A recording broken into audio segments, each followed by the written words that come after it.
To'jori aka, to'jori. Qaynaga yetib keldi. To'king onasini emsin.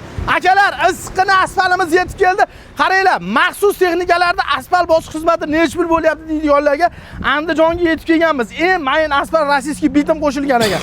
Nima afzalligi bor deydigan bo'lsalar, akalar qaranglar, oldin bilsalaring, oddiy katoyda bosiladi. Bular birinchi kichkina vibrakatoyda bosib turib, Xitoydan maxsus olib kelingan 3 tonnali do'stlar, katta vibrakatoyda normalniy presslab berishar ekan. Nima afzalligi bor? Do'stlar, bahor kuzda yomg'iri bor, quyoshda issig'i bor yozda kunida.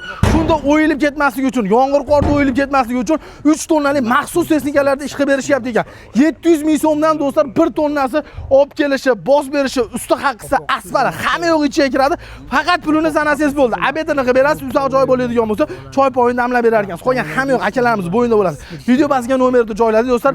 Agar siz ham xuddi mana shunaqa oynadaqa silliq, mayin asfaltdan bostiraman desangiz, aloqaga chiqaverasiz.